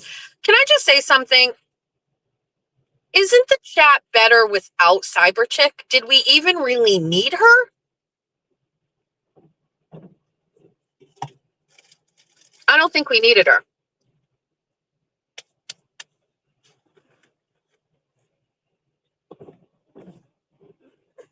Pat Ford on the Gulf. I don't think we needed her. The power went to her head. And I don't even really see the trolls. It does, and they don't bother me. You know what I mean? And then we had all the drama with Will and everything in the chat. Who cares? What do you want me to do? I'm not going to block them. Figure it out. Be an adult. We never really needed her.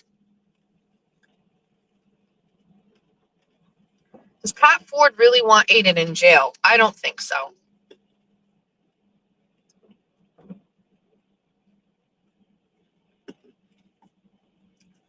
You know, we could all just say, oh my God, Publis Rising was literally just think like all we ever really needed was Pat Ford. That's the way it's not exactly what I was going to say, but you're right. All we ever fucking really needed is Pat Ford. There's a way to mod, and Pat Ford is doing it. And I don't know if he's like figuring it out as he goes along, or I don't know what's going on, but he's great.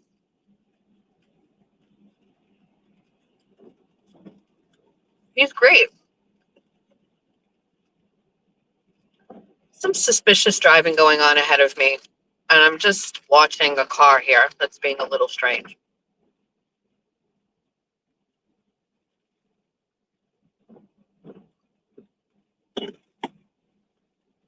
Let me take a look at this traffic sitch.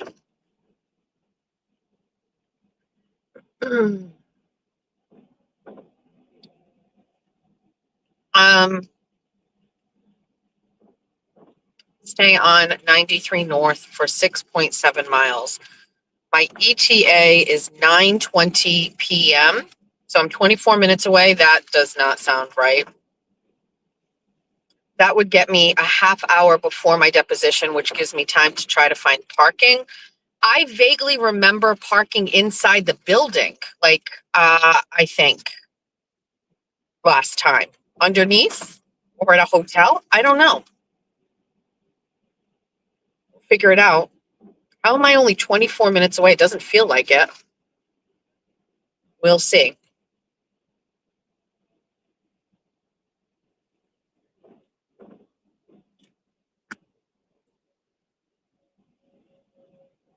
I got injured, Kim. I have a big white chair.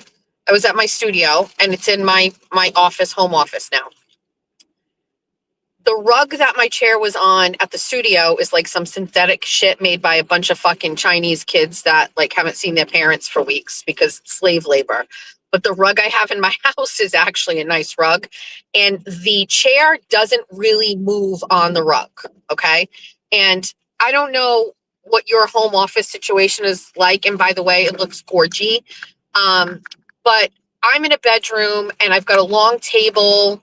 And my setup is like the desk should really stay in one place because of all of the cords and things. But I am stuck between the desk and the wall. And so I tried to move to go and get the Horizon social chart. And I thought the chair was going to do a little give and it didn't. And then my foot got stuck under the chair and I fell backwards and I slammed. I slammed into the wall and I hit my shoulder and my head and it like jarred me. It corrected the curvature of my spine. But I had what I thought was maybe some loose head trauma because it rattled me. And then I kept thinking of Natasha Richardson and how she, fell on her butt on the ski slope and then she died the next day because nobody knew that she had head trauma. And so I asked the chat to look at my pupils and everybody said they were fine. And then one person said one was larger than the other. And so that didn't feel right. And then, I don't know, I just took 2 Tylenol and slept it off. Woke up this morning, didn't chance it, took 2 Tylenol again. And I have my emotional support Tylenol with me in case I need it during my deposition. I think Pat Ford was just, I don't really know enough about Pat Ford. I think in order for us to figure out really what he's doing as a mod, we need to know more about him in real life. I don't know where he lives. He does something with parking, apparently. Like he's a parking king. I'm not sure. I need more information. I would call Kane, but fuck Kane right now. I just want to go over this for clarity. And I understand that this is 1.5 hours of me just talking randomly. I just want to go over this with the Kane situation. I know that Kane jerks off to fucking thoughts of fucking Kirk Minahan every night or every morning in his bathroom. I hear you. I'm aware of that. I know how much he loves Kirk, right? If I also love Kirk, let it be known. But if I choose to get mad at Kirk for calling me names, that's my choice. And what Kane should have done and continue to do was to just never discuss it. Exist in your space where you love Kirk and you always, caress him verbally on your show. And let me exist in my space where I say, I've hit my limit and you can't call me a pig anymore. And I'm blocking you, which I blocked him on Twitter. Somebody gave me a hard time and was like, oh, you have to tag him. No, I don't tag him because I blocked his ass. Kane should have just stayed out of it. Now, I think Kane recognized that my rant about Kirk was so good that it would make not only great content for myself, which it did, but it would make great content for him. So here's where he made the mistake. The mistake was, first and foremost, he is greedy for views. And he knew that if he played my rant about Kirk, that it would bring the views, which I hope it was worth it. I hope it did. Oh, I 100% blocked Kirk on Twitter. Yes. You don't get to go around calling me a pig and have access to my shit. And maybe he didn't go at all, but we'll never know. I don't care. Yes, I fucking blocked him. I'm mad. I am mad. I'm taking a completely different stance on this. I was being a total fucking pussy by allowing that guy to call me names on his fucking show. And at first just going, oh my God, Kirk Minahan knows who I am. I was so blind by that I was just like, it's okay that he's fucking calling me names. It didn't matter to me. And then one day I started to listen to my heart, and my heart told me that it hurt when he called me that. And I couldn't listen to that anymore. And he did it again. And I was like, that's it. Now, no. No, I say no. I say when. I say how. So I ran on a rant about him, and then I blocked him. Then Kane was listening, because he listens every day, because he's probably listening right now. And he's like, damn, that's fucking good. She is good. He does always say that. Jess is really good. So he then gets it, cues it up, and plays it on his show. I don't know if that was the right thing to do, because Kane can't keep his mouth shut, which is one of the things I love about him. He always gives his opinion. But what happened was he told me to apologize to Kirk. And that is where he made the fatal move of telling me what to do. You can't. You can't tell me what to do. So here is my little protege, Kane, who I gave the bunnies to. We built him up. We give him the views. We gave him the encouragement to start his own channel, do all of this fucking shit. And this motherfucker breaks cardinal rule number 1, which is don't tell me what to do.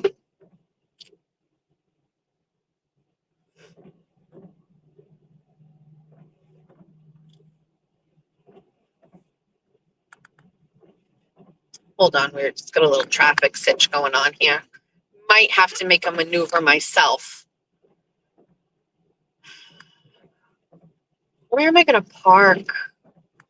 Oh. massgreeninsole.com. Oh, massgreeninsulation.com. Qualified contractor, Mass Green Insulation. Looks like a fucking scam. Looks like a scam. Looks like my tax dollars being abused. That's what that looks like. Get off your phone. Oh, look at this person. Risky. Risky. Things are getting a little intense. Alanis Morissette Camp. And many more. Oh, it's the Levitate Festival. It's Alanis Morissette and Camp, the band. July 18th and 19th. I've already seen Alanis Morissette. Bah. What's that song, the secret song on the album, Jagged Little Pill? Remember, it was all the way at the end. About basically pulling a 5150. I went by your house. No one was home. That song.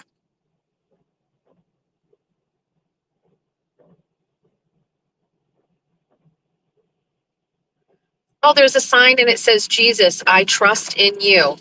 It's not a little Jesus. He's a big Jesus. He's on a big billboard.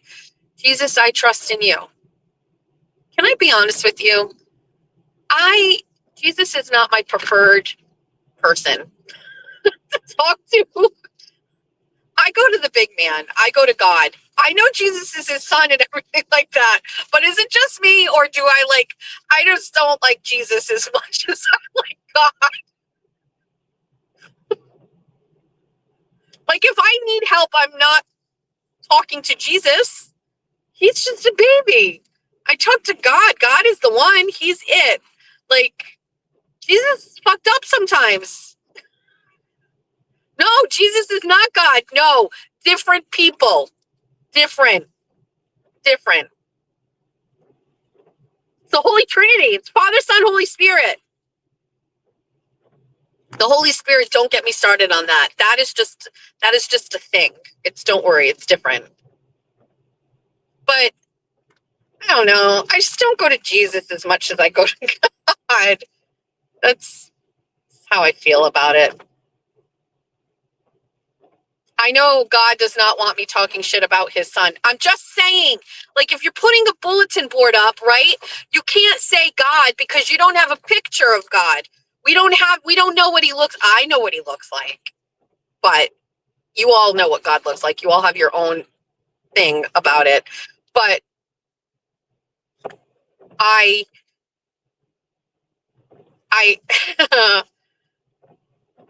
you can't put God's face on a billboard, so you settle for the second and you put Jesus. Everybody knows Jesus. When I was a kid, my grandmother had a ceramic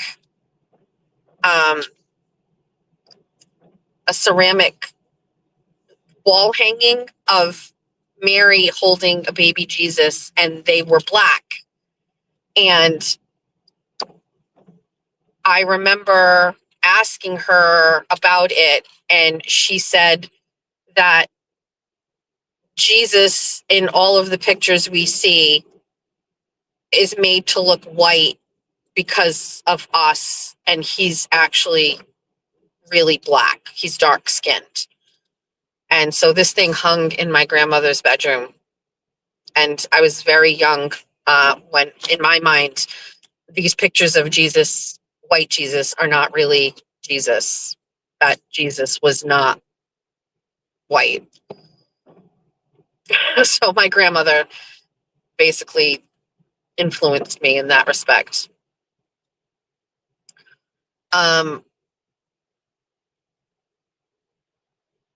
Over here on the left is the big union people. They have a big billboard and somebody's on strike. Good for you.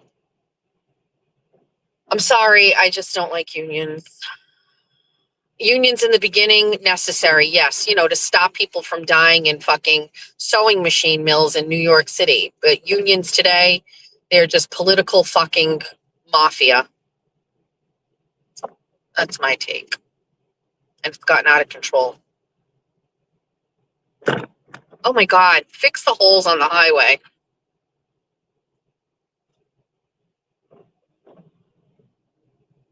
I can't really see the chat because I'm driving. I can see maybe one comment at a time per usual. I would normally look at my other phone, but I can't because that one has the directions on it. Where am I going to change out of these shoes?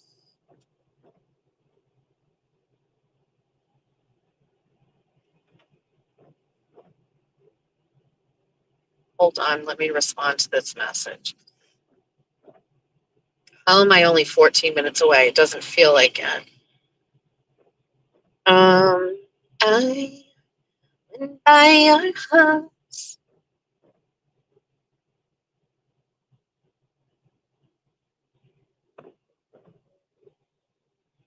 The deposition is at Oil and Shaughnessy in downtown Boston.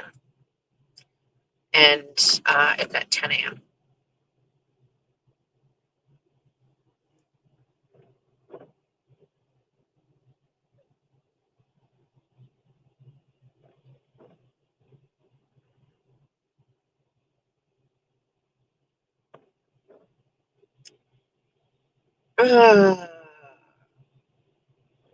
This phone is 100% charged. We need to switch the charger to this one. Stand by. Oh my God. Fix the holes on the highway.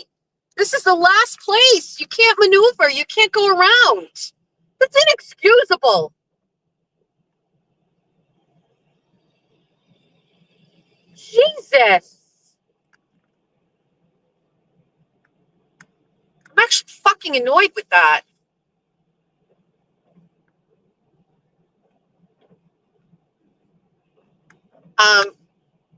They should pay for your time and travel. I kept my receipt for my gas. I filled my tank. They better pay for my fucking parking. I don't know. I don't know if I want to go in there and play cunt, or if I want to go in there and play soft Jessica, or if I want to go in and play deer in the headlights Jessica. What do I want? I know what's going to happen. By default, I'm going to walk in. I'm going to assess the room. I'm going to be super comfortable. I'm going to ask for a glass of sparkling water, not still.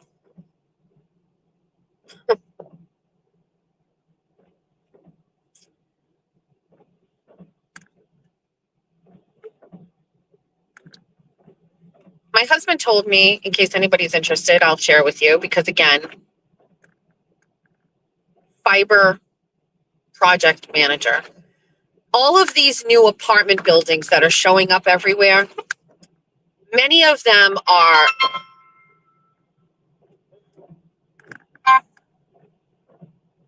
hello, hello.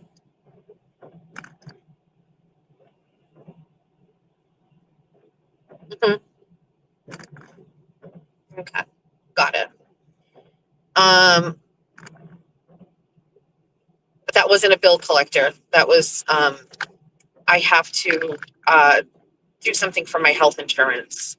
And I just have not done it yet. Where, okay, so where was I? So all of these new apartment buildings that are getting built, they all have their internet ready. Like the apartments themselves already have the internet inside them. They all have Comcast ready to go inside them. It's pretty crazy, actually.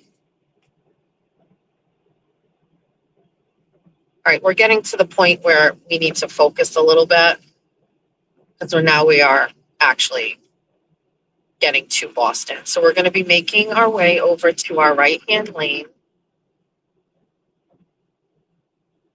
When do we make that move? We've got to take exit 17 to Government Center. So,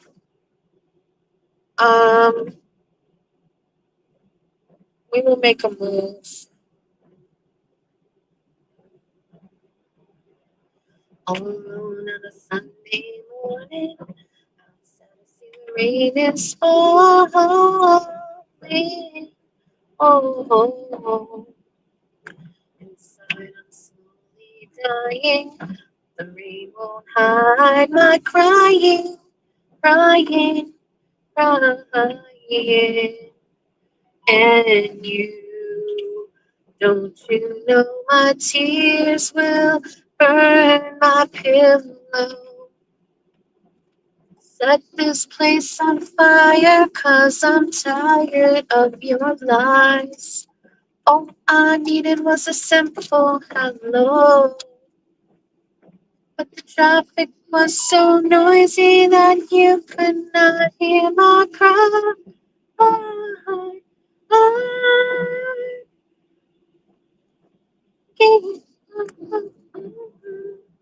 Somebody never,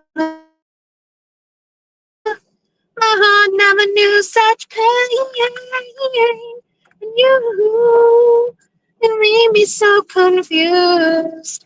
Now I'm all cried out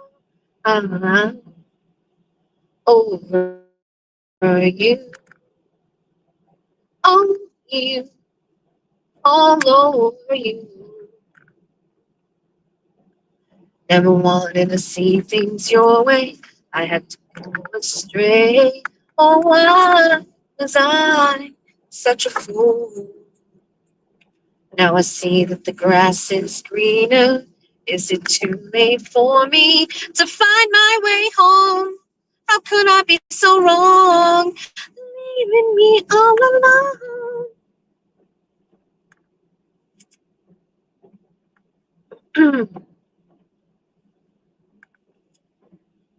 All right, we're going under the tunnel, and I don't like it. However, we get off very quickly. One of the very first exits. Breathe. Just breathe.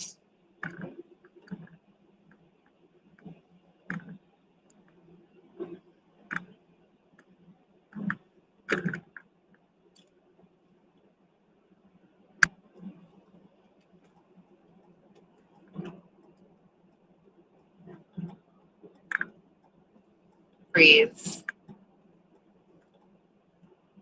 absolutely fucking hate this. Get me out of here. Ugh. Exit only. Okay.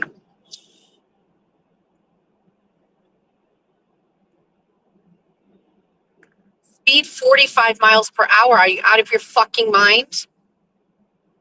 20.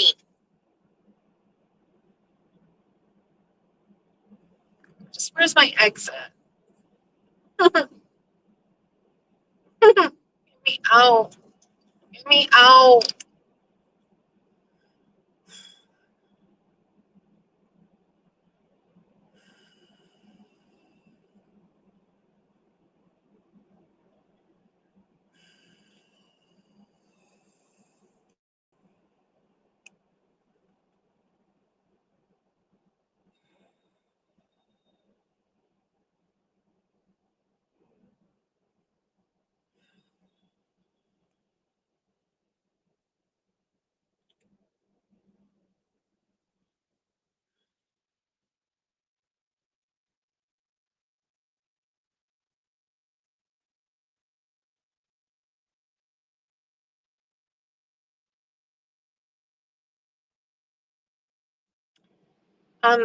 This exit, I don't think I've ever been on before, although I guess I have. It reminds me of the Death Star. Why is this exit so dark and peculiar?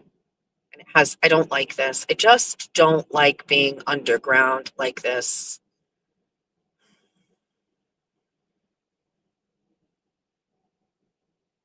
Where am I going when I get out of here? All right. Let me get a piece of gum. Start freshening my mouth. That's the ibuprofen.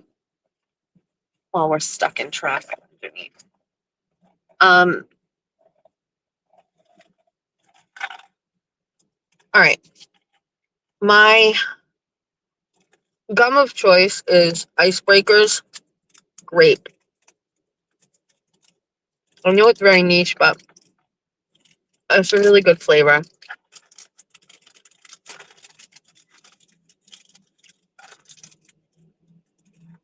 Shit, it wants me to be in the left-hand side. Motherfucker! Financial district. Please let me go. Please, I'm just a baby. Please. I did it. All right, hold on. Where are we going? Financial district. It wants me to turn completely around right here. The fact I even made it to that is extraordinary. It wants me to completely turn here? What? Hold on. Can I turn here? I can. Okay.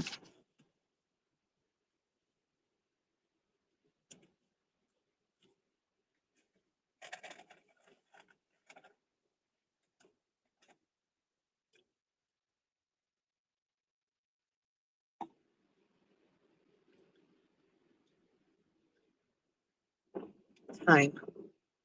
We're 3 minutes away. 9:25. We're a half hour early. There's parking here, but I don't like to walk. How close am I? Okay.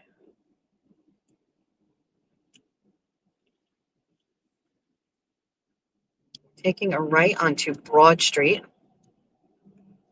which is right. Why is there a Ferris wheel down here? The Ferris wheel right here. Is it always here? Oh, and a carousel. Ferris wheel and a carousel. Are these things always here? All right, you can't be distracted. Stop.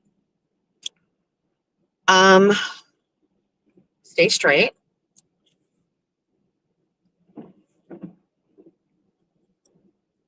I have been here before. I believe I parked inside the, I don't know. We'll figure it out in a minute.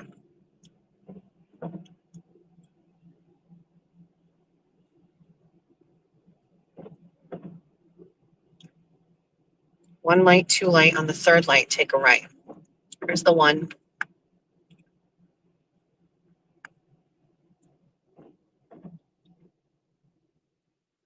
Oh, there it is. I know where I am. Okay. Actually, I can see the building through these buildings.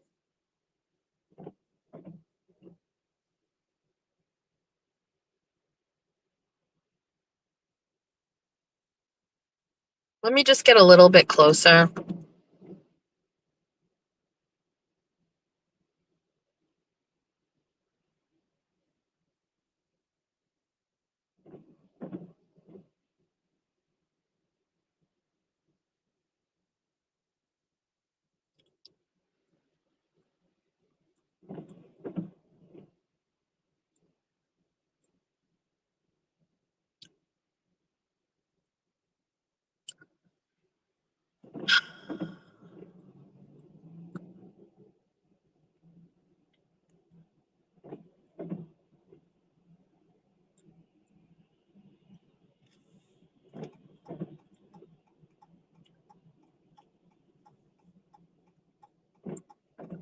Go. Get off your phone and go. I don't have time for this.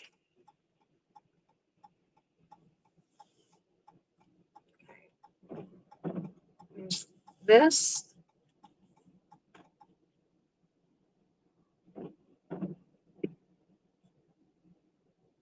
Wait, what building is it? Oh, it's right here. Okay. So parking will be here. Oh, is this a different? This is a different bill. I don't think. Oh, there's parking right here. Ah, huh, huh.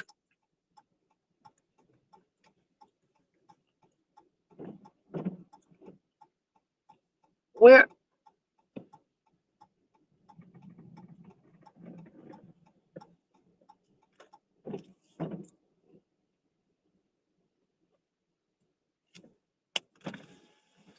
Hello.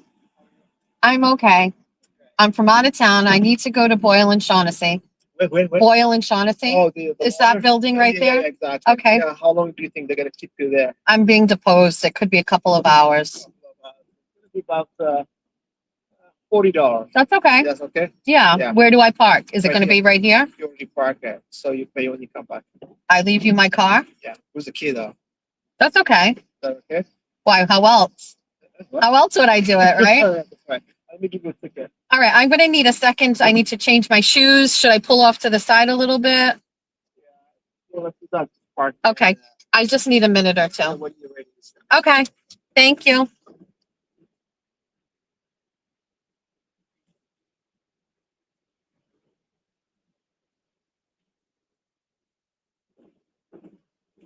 I need a minute. I'm just a baby.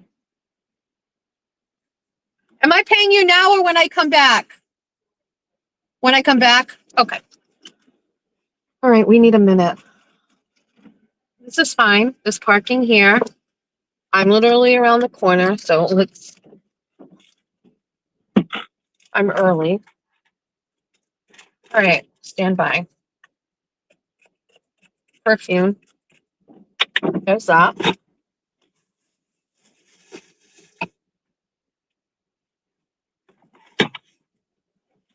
We're just babies. Time to put on some snatched heels.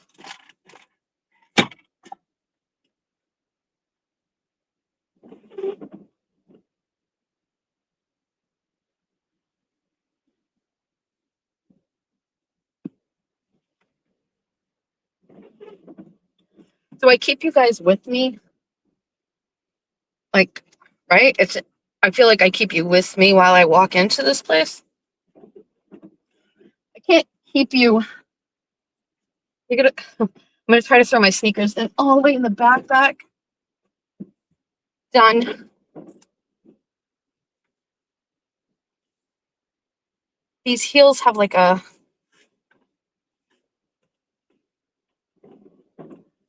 Okay, there's that. Let's look at our face. Pretty. Last night's makeup holding up well.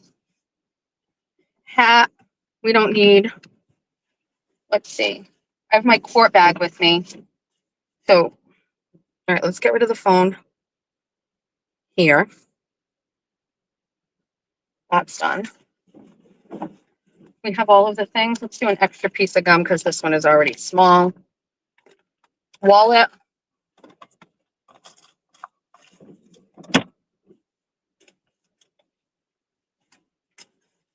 Check. All right, we're fine.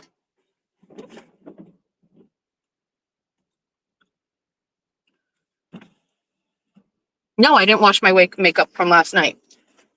What did I just say? Last night's makeup.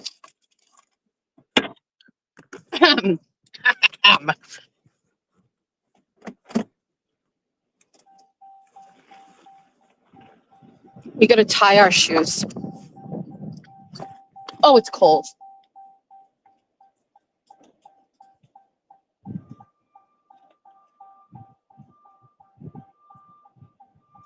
Hold on.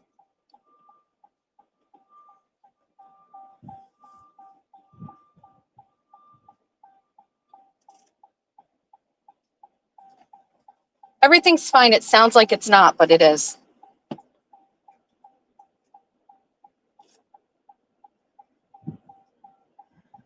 Our shoes have ankle straps.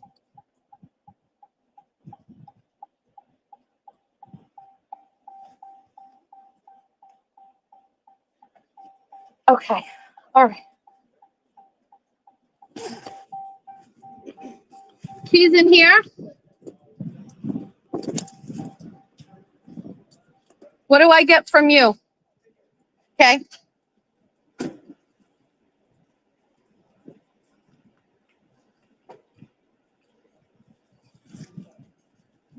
Stand by. It's going to give me a ticket.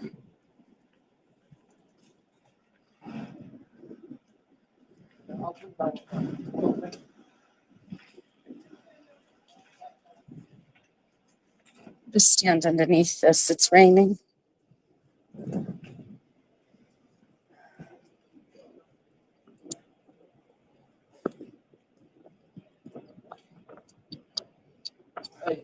Thank you. You said you're going to Boyle and Shaughnessy. the law firm, right? Yes. 88 right over there.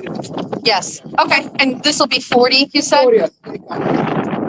Yeah. Okay. Thank you. Take care of her. Thank you.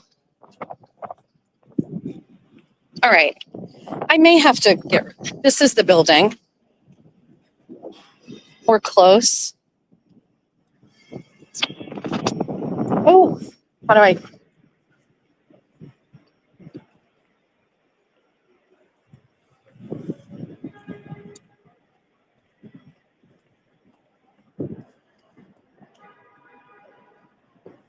I love my shoes. Okay. I think this is the, I'm going to disconnect from you now. I love you all, but I need to focus. Okay. I think this is it. Pretty sure this said 88. It did. Okay, bye.